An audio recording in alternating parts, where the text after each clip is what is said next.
Hello students, let's see the question. So the question is match column 1 with column 2. column 1 दिया column 2 दिया है, match करके बताने की कौन सा ऑप्शन में करेक्ट मैच है. फर्स्ट वन इज यहाँ पे अगर हम देखें pollen shed at two celled stage, तो अगर हम देखें जब पोलिन मैच्योर होता है तो उस टाइम पे अगर हम देखें पोलिन के अंदर दो सेल्स होते हैं. एक कौन सा होगा, एक वेजिटेटिव सेल है और दूसरा कौन सा होता है, जनरेटिव सेल है. तो अगर हम देखें एक कौन सा है वेजिटेटिव एंड दूसरा कौन सा है जनरेटिव. तो यहाँ पे वेजिटेटिव सेल जो होता है इसमें अगर हम देखें तो ये सेल क्या होता है, बिग होता है और एबंडेंट फूड रिजर्व होता है. इसमें लार्ज इरेगुलर शेप न्यूक्लियस होता है. तो अगर हम देखें ये जो है ये कौन सा है vegetative cell, vegetative cell. And generative cell जो होता है इसमें अगर हम देखें तो ये कैसे होते हैं, स्मॉल सेल है एंड ये क्या करता है फ्लोट करता है साइटोप्लाज्म ऑफ वेजिटेटिव सेल में. तो अगर हम देखें तो ये वाला जो है यहाँ पे क्या है, ये अगर हम देखें तो ये क्या है, इसमें अगर हम देखें ये कैसा है, ये कौन सा है जनरेटिव सेल, जनरेटिव सेल. इस स्टेज को हम क्या बोलते हैं, पोलिंग ग्रीन का to celled stage. And further क्या होगा कि ये जो जनरेटिव सेल है इसका क्या होगा, इसका जब यहाँ पे डिवीजन होके दो मेल गैमेट जब फॉर्म करेंगे, दो मेल गैमेट इससे ये डिवाइड करके जब दो मेल गैमेट इसका बनेगा, दो मेल गैमेट.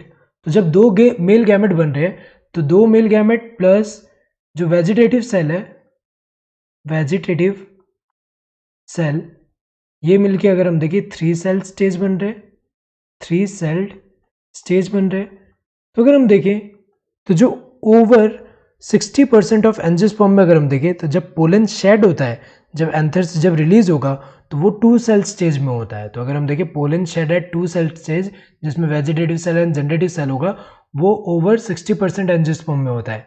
देन और अबाउट 40% जो रिमेनिंग जो 40% अगर हम देखें एंजियोस्पर्म उसमें कैसा होता है, पोलन शेड होता है थ्री सेल्ड स्टेज पे, कि यहाँ पे एक वेजिटेटिव सेल है दो मेल गैमेट्स इस स्टेज पे. तो अगर हम देखें यहाँ पे तो इसका ये होगा, ए का फर्स्ट, बी का क्या होगा, ये थर्ड होगा. नाउ नेक्स्ट अगर हम देखें इंटाइन एंड जर्म पोर अगर हम देखें तो ये तो जो पोलिंग ग्रेन जो होता है उसका जो स्ट्रक्चर है उसमें अगर हम देखें तो जो पोलिंग ग्रेन है, पोलिंग ग्रेन की अगर हम बात करें तो जो पोलिंग ग्रेन होता है इसमें it is surrounded by two layers. So अंदर वाला जो लेयर है उसका वो कौन सा है, इंटाइन, इनर वाला कौन सा है इंटाइन, और आउटर वाला जो है वो कौन सा है एक्साइन है.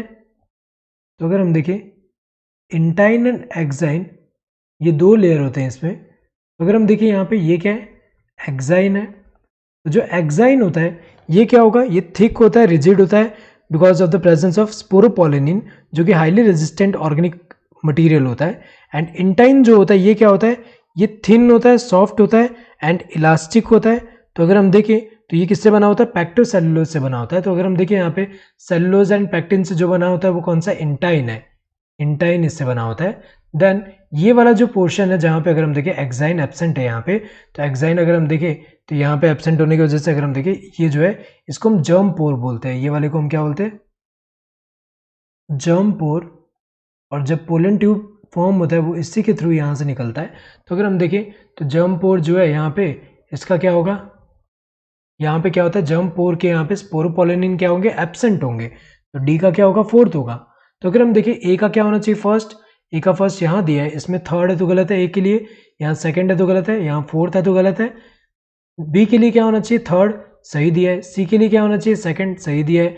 डी के लिए क्या होना चाहिए फोर्थ, सही दिया है. Correct answer would be this third one. Hope you understood the question. Thank you and all the best.